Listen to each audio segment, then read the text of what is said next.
Okay, we are back, guys, and we're working on the SC K24A2 swap, and we're doing a manual all-wheel drive at the same time. So if you're new to the channel, this car was an automatic that we swapped to a K24A2 all-wheel drive manual, 5-speed, and we're going to put the all-wheel drive gear in. So today we got the motor and tranny in spot. We're going to put the coolant pipe tube in. It was out. It was kind of rusty. I figured if I plan on keeping this car for the next 5-10 years, I better put the tube on now. Easier to do technically out of the engine than it is to do in, or with everything disassembled, as you see down here. So I did get my Honda O-ring. We're going to put it on. We're going to set that in spot. Today we're going to go through a couple things. So we need to address this right here, which would be technically an auto to manual mount that we need, a swap mount, because where it sits on the frame horn is different than where it sits on the frame horn for a manual. So I could buy one. It ended up being like $300 Canadian with fast shipping. You know what? I think I'm going to build one. So I'm going to show you how to build one yourself, because technically all it is a metal bracket from here down to the transmission mount, and you make the new transmission mount so it bolts in spot. Super easy, so I say. Next thing we're going to do is right down in there where you see the thermostat housing, which is here. There's supposed to be the coolant pipe tube here that goes up and around. We're going to get that put on, which is that right there. We have ourselves a brand new thermostat housing with thermostat and O-ring. We're going to get that put on. And then my game plan today is to assemble the front of the motor. So I can hook the power steering line back up there. I can hook the intake manifold on once I run the wiring, because wiring has to go through there. So I did have a manual 5-speed car. Make sure that you get the proper year, because mine is a 2007 Honda Element. So I need an 07 to 11 manual car to use for a swap. So I got the manual harness I'm going to put on. I'm going to put the intake manifold on. I got to get rid of all these vacuum lines, or some of them, because like this here is for TSX, not a Honda Element. So I saved all mine. As you see, I didn't cut nothing, so it'd be super easy. I can just take this one off, put that one on, go around, here's the fuel line, do the same thing, plug that in there. So I did it so everything was super easy. Coolant pipe is here, which will go right here once that's done. Take your time taking it apart. Makes it a lot easier when you go to put it back together, because everything is taken apart properly. Now, unfortunately, with just me here, and you see that I need to be working in here, it's going to be super hard to show you how I put this coolant pipe tube on. But it's just the same way you took it off. It was literally in spot like that. That clip there is for your wiring harness. And then there's a couple 10 mil bolts that hold it along the side of the head. So that stuff is super easy. And I'm just going to basically reassemble stuff how I took it apart. I'll show you a little bit along the way. We're going to get this buttoned up. And then tonight or later on in this video, depending how long this video is, we will start doing the rear wheel drive conversion. So I know this might be a little difficult for you to see, but I'm going to put the harness, or start to put the harness on. And if you look at it and you're not familiar with this kind of stuff, it is going to be a little overwhelming. So I'm going to start with stuff that I know. I know this has to go to the firewall, which means this is going to go underneath. Or actually, I think that's going to go right there, to be honest. But, so I know firewall. I'm going to loop around. I'm going to set that down out of the way. I don't want to tuck it too far, because if I tuck it too far, it might actually get stuck somewhere, and then I'm going to be disassembling it. I know this is coils, so that's going to be super easy. Going to move that out of the way. And we know that the coils have 2 holes here that bolt down on the valve cover, so that's easy. When I go around, that's going to be ground, and your plug's right here. This is going to run around, and this comes up to the injectors, which would be right here. So I'm going to start with what I know. I'm going to start with the coil pack, and then I'm going to start working my way around. The whole reason why I started with this was I was going to do the coolant pipe tube. It's in. But to bolt the coolant pipe tube to the head, it's easier to have your starter. So this is battery, and this is fuse panel that's going to go there. This is your alternator starter wiring setup here. So I want to get that bolted on my starter, so that way I can bolt the coolant pipe tube in, and that way that front part is done. Technically, once this is on, I can put the lower intake manifold on and I can put your coolant pipe housing or your thermostat housing on, and then put the coolant hoses on, and the front of the engine bay will be done, and then I can focus on the side. With that on, I knew that these wires here go down to the VTEC solenoid and down that way, and then I know I can work my way around. So what I really want to do is get these wires on, so then I can address the mess of vacuum lines right here, because I saved all my original vacuum lines and I'm going to use that. I have no idea if some of the vacuum lines are the same. I'm just going to use what I know. So what I'm going to do now is, these ones are injectors right here.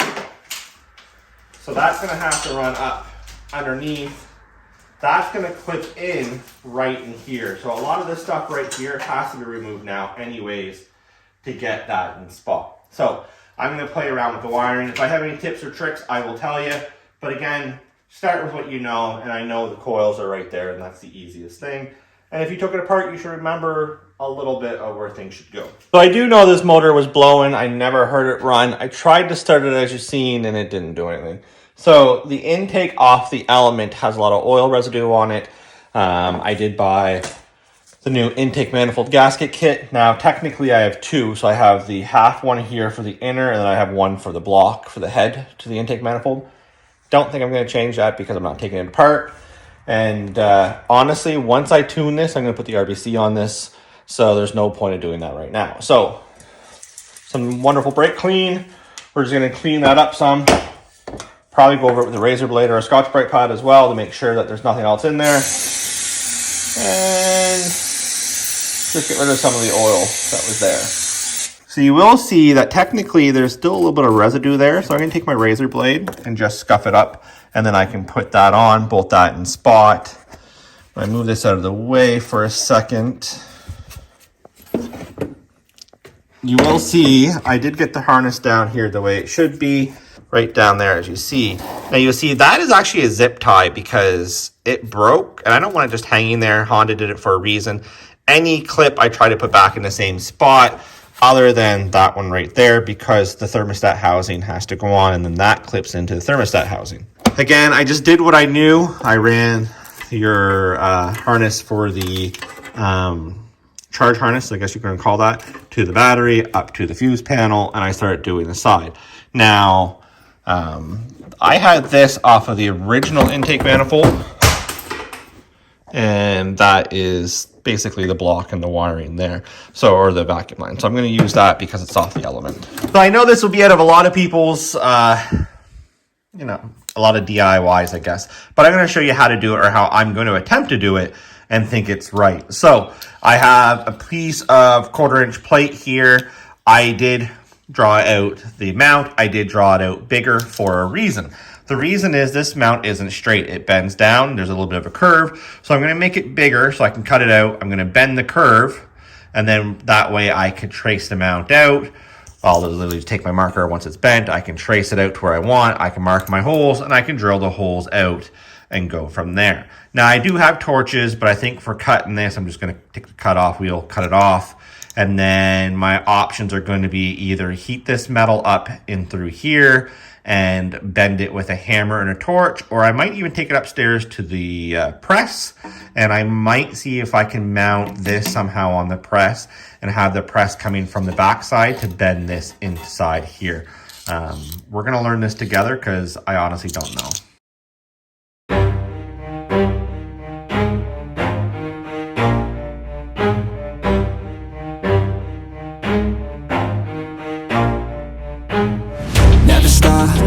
If I want it, gotta make to myself a promise. It's even worse light, and I'm by myself, so I'm going to go up to the press. I'm going to see if I can somehow rig that up, that I can have the press bend the metal for me. If not, I'm going to have to hook up the torches. I'll heat it up. I'll show you that part, and then I can bang it when it gets hot. But I'm hoping that I can do it with the press. I'm going to try to show you this as best as possible. I figured it was better just to put it in a vise, and I don't have my vise on a table, so go in the comments and tell me the same thing my dad's told me for the last couple of years. And I'm going to heat it up here, and then I'm going to bend it down into here. I got some clamps. I'm going to try to clamp it so it can keep the formation, and then I'm going to try to get it straight.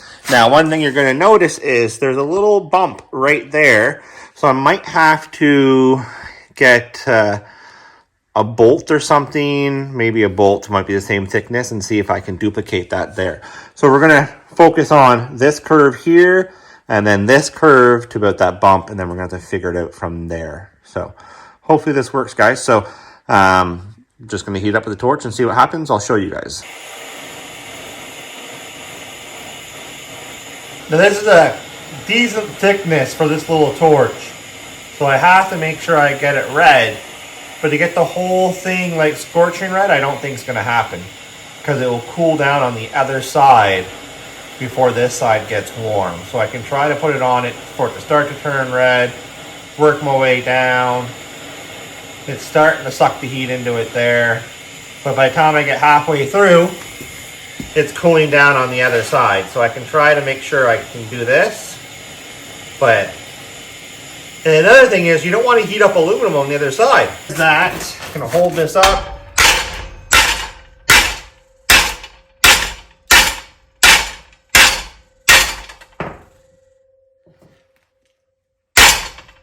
I'm flat with that bump. So I'm going to need to, well, I could leave the bump there, heat that up and bend that down. That might not be a bad idea. The bump's there for a reason.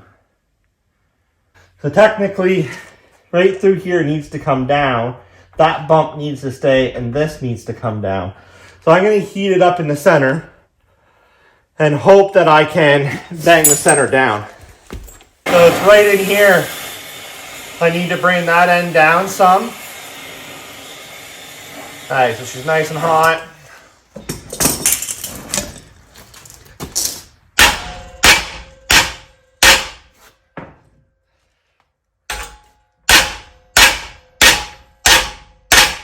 So if I line these up together, which might be a little harder for you to see, but I can go literally, it's going to be hard to do this, like this maybe. No, it's going to be hard to even show you guys this. Alright, so the curve is what I want, but you see how this is raised there? So that's raised there. I took a nut, I grounded out some of the nut, and it's going to be the same length there. So what I can do is, I got it marked there, is I can tack that on there, and that will give me the same reason why that's there. Now I'm assuming that's, I don't know, I didn't build this, I didn't engineer it. I'm assuming that there's probably that rests against the transmission case, so that needs to be there so it doesn't break the case, so you tighten the bolts down too much. So I'm going to tack that in spot, and once that's tacked in spot, you'll see right there, that's the way I want it. That gives me the hump. And this right here, this curve's pretty well good. I might bend it just a little more, and then I can trace this out and cut it out. So that's what I have right now. To trace it out, I can literally go, tracing it out might be a little harder than I thought. There we go. So you can see my curve there is good.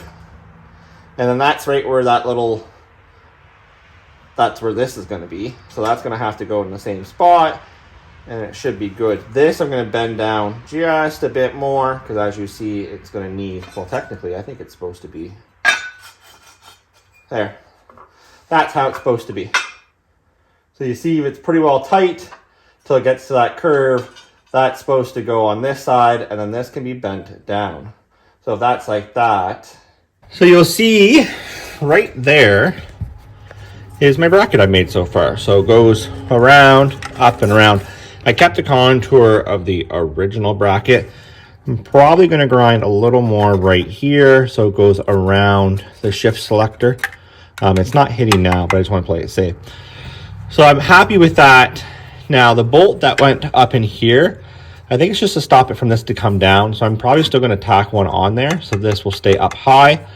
And then we're going to put this mount on now, and we're going to see what we can do. So with that mount on, that bolt lines up. I'm not going to put it in right now. What I need to do is make some cardboard fittings And I'm going to need to go from here to here, and then from here down to here, and then we're going to put a face on it. So we'll put a front plate on it, and then we're probably going to build gussets going this way and a gusset that way, and that way it's strong. Now, this is just sitting here. I'm assuming it has the front transmission mount, the rear transmission mount.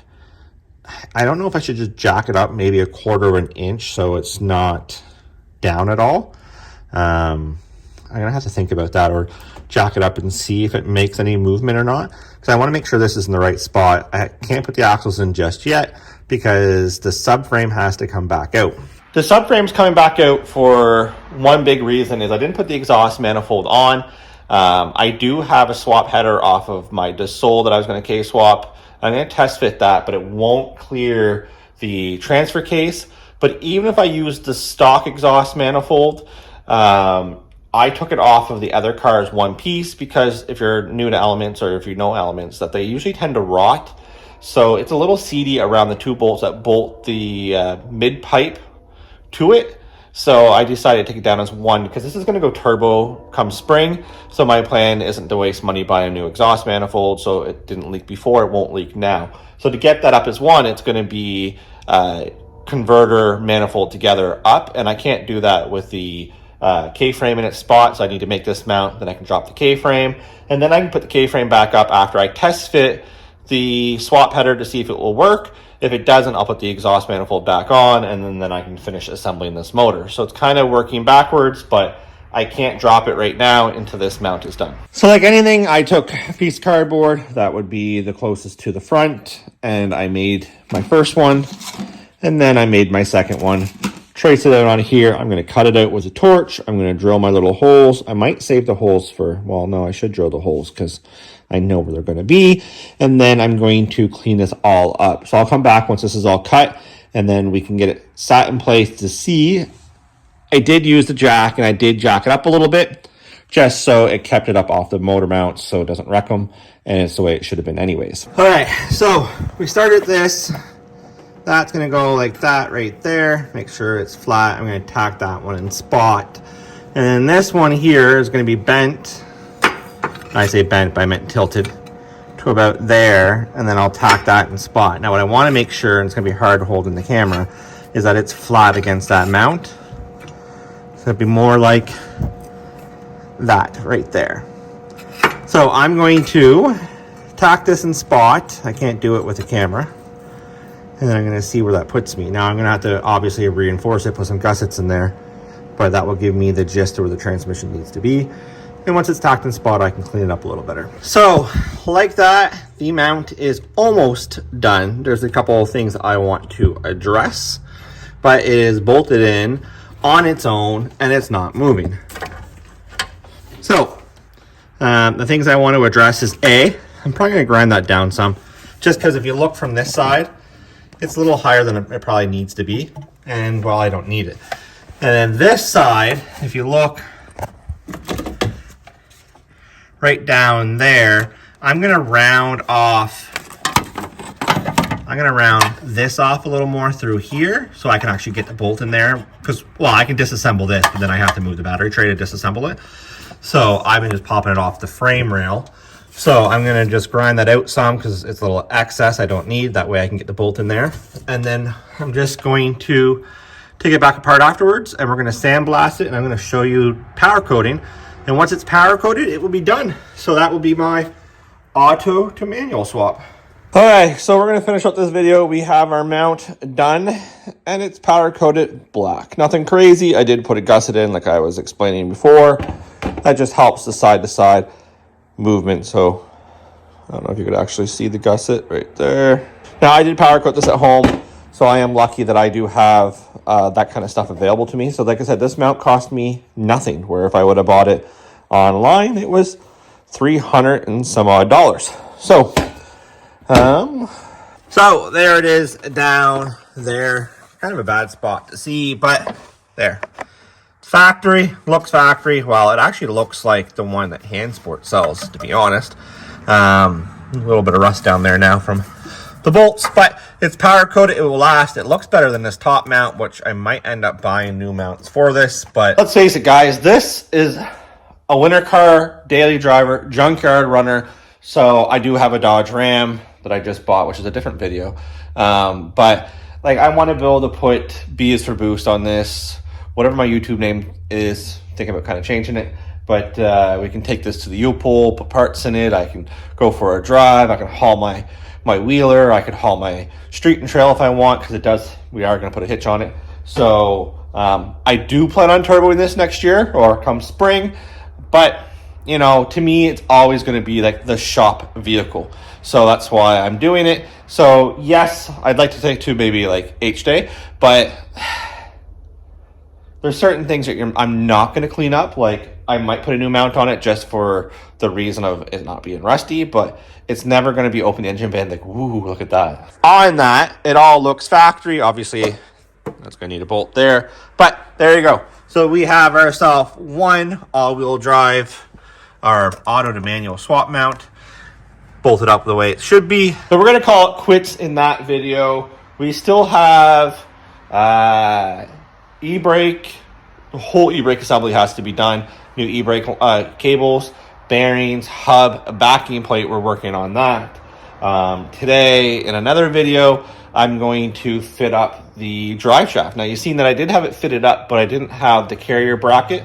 So I did drill that out, and I have one to weld into this car. So I have the proper factory carrier bracket set up, so it's just not dangling and, you know, it looks OEM. So if you're new to the channel, guys, subscribe, turn on post notifications, and we'll definitely catch you on the next.